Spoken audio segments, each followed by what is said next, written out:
दिशावरील कोणताही प्रश्न सोडवताना आपण जशी बेसिक पहिली स्टेप केली होती सेम तसं करायचं। पटकन लक्षात येईपर्यंत किंवा प्रॅक्टिस होईपर्यंत एक रफ डायग्राम बनवून घ्यायची। कोणती? इकडे पूर्व असणार, इकडे पश्चिम, वरती उत्तर, इकडे दक्षिण, इकडे आग्नेय, इकडे नैऋत्य, इकडे वायव्य आणि इकडे ईशान्य। तुमचा हा चार्ट ही क्लिअर असला ना गोष्ट तर कोणताही प्रश्न चुकत नाही। आता प्रश्न काय आहे आपला, आपण सॉल्व करायला घेऊया। रुपाली उत्तरेकडे 75 मीटर चालत गेली। आता उत्तर आहे वरती, म्हणजे आपण एक पॉइंट घेऊया। समजा हा ए पॉइंट आहे, ए पॉइंट पासून रुपाली चालत गेली। कुठे गेली? उत्तरेकडे, म्हणजे वरती चालत गेली। आणि किती दिले अंतर आपल्याला? ते 75 मीटर दिले। तर आता आपण या पॉइंटला पोहोचली, ते बी असं नाव देऊया। त्याच्यानंतर पुढची कंडिशन काय आहे? ती डावीकडे वळून, आता उत्तरेकडे चालत गेले म्हणजे पुढे तोंड आहे, म्हणजे रुपालीची उजवी बाजू इकडे असणार आणि डावी बाजू ही असणार, बरोबर। पुढची कंडिशन काय आहे? नंतर ती डावीकडे वळून 25 मीटर चालत गेली। आता डावीकडे समोर तोंड म्हणजे डावी बाजू ही येणार, इकडे किती गेली? ती 25 मीटर चालत आली आहे, बरोबर। इकडे 25 मीटर। या पॉइंटला आपण सी नाव देऊयात। आता तिचं तोंड इकडे आहे, उजवी बाजू तिची ही असणार आणि डावी बाजू ही असणार। आता पुढची कंडिशन बघा, पुन्हा डावीकडे वळून ती 80 मीटर गेली। आता डावीकडे वळली म्हणजे खाली येणार, किती आली ती? 80 मीटर। इकडे आली 80 मीटर। या पॉइंटला आपण डी नाव देऊयात। आता पुढची कंडिशन, शेवटी ती 45 डिग्री उजवीकडे वळून चालू लागली। आता ती कोणत्या दिशेला जात आहे? आता बघा 45 डिग्री सांगितलंय, हा डी पॉइंट आहे। डी पॉइंट पासून 45 डिग्री म्हणजे आता आपण रफ समजण्यासाठी असं ड्रॉ करून घेऊया। 45 डिग्री म्हणजे अशी तिरकी जाणार, बरोबर। ती हा 45 डिग्री असणार आहे। 45 डिग्री हा ई पॉइंट असणार। ती इकडे उजवीकडे वळली आहे, इकडं पहिला खाली चालत आली म्हणजे तोंड तिचं इकडे असणार आणि उजवी बाजू तिची ही असणार आणि डावी बाजू उजवी बाजू ही असणार, बरोबर। ही उजवी बाजू असणार आणि ही डावी बाजू असणार। तर दिलंय काय आपल्याला? उजव्या बाजूला ती 45 डिग्रीमध्ये वळली। तर ती आता कोणत्या दिशेला जात आहे? तर बघा आपण इथे रफ डायग्राम काढली, ही वरती उत्तर आहे, इकडे ही उत्तर आहे आणि इकडे तिरकी कोणती आहे? तर ती आहे नैऋत्य। म्हणजे या प्रश्नाचं उत्तर काय येणार आहे? Option number 3। ती कोणत्या दिशेला जात आहे? तर नैऋत्य दिशेला जात आहे।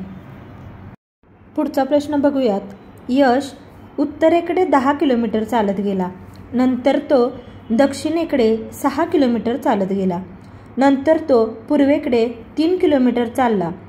सुरुवातीच्या ठिकाणापासून यश किती अंतरावर व कोणत्या दिशेला आहे? आणि आपल्याला हे खाली 4 ऑप्शन्स दिलेत। आता बघा आतापर्यंत आपण 3 जी एक्झाम्पल बघितली ती अगदी सिंपल होती। आपल्याला नॉर्मल दिशा काढायच्या होत्या, त्याच्यामध्ये कोणतंही सूत्र वगैरे वापरायचं नसतं। पण या दिशावरच्या आधारित प्रश्नांमध्ये देखील काही सूत्र वापरून आपल्याला सॉल्व्ह करायचं असतं, म्हणजे कॅल्क्युलेशन्स असतात। तर अशा पद्धतीची उदाहरणं ही सोडवायला फार सोपी असतात, फक्त कन्सेप्ट आपल्याला लक्षात आली पाहिजे। तर चला बघूयात हे एक्झाम्पल कसं सॉल्व्ह करायचं। आता हा प्रश्न कसा सॉल्व्ह करायचा? नॉर्मल जसं बेसिक आपण मगाशी बघितलं सेम तसं। आता सुरुवात काय दिले? यश उत्तरेकडे 10 किलोमीटर चालत गेला। आता उत्तर दिशावरती आहे, आपण हा ए पॉइंट लिहूयात। इथून उत्तरेकडे चालत गेला 10 किलोमीटर। हा बी पॉइंट इथे 10 किलोमीटर झालं, बरोबर। ए पासून बी पर्यंत 10 किलोमीटर झालं। नंतर तो परत दक्षिणेकडे 6 किलोमीटर चालत आला। आता उत्तर दिशावरती, दक्षिण दिशा खाली आहे, बरोबर।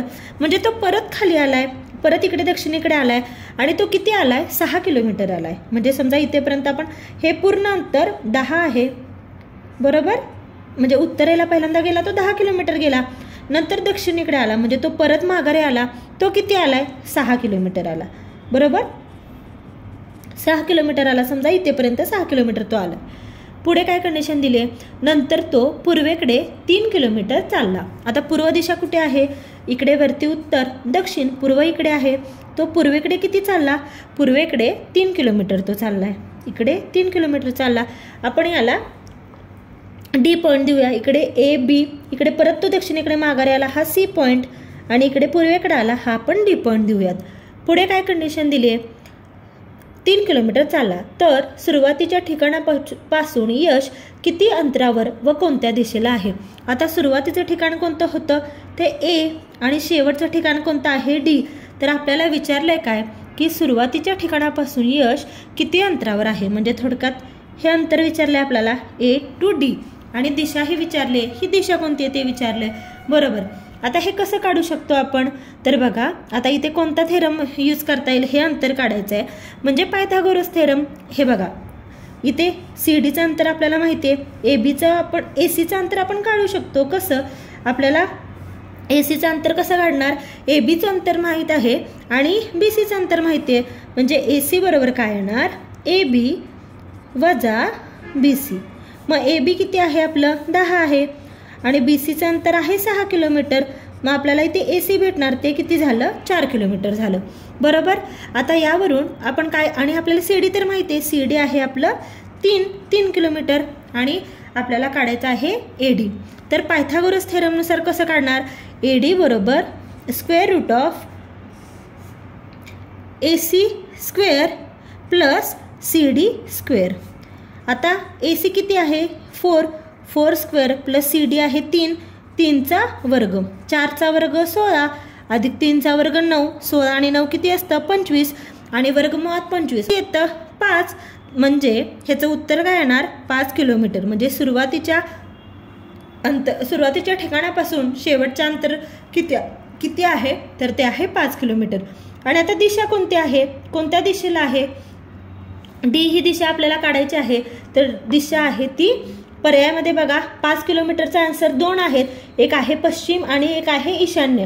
पण पश्चिम दिशा आहे का, इकडे पूर्व दिशा असते इकडे पश्चिम असते, म्हणजे कुठेतरी तिरक्या ठिकाणी असणार आहे, म्हणजे ह्याचं उत्तर काय येणार ईशान्य. हा कोपरा असतो ईशान्य. म्हणजे सर्वात प्रथम तो उत्तरेकडे गेला, नंतर परत तो दक्षिणेकडे येऊन पूर्वेकडे गेला, म्हणजे उत्तर आणि पूर्व या दोघांच्या मधली दिशा कोणती आहे ती आहे ईशान्य. म्हणून ए पासून डी हे कोणत्या दिशेला आहे तर ते आहे ईशान्य दिशेला. म्हणून याचं उत्तर काय 5 किलोमीटर आणि दिशा ईशान्य.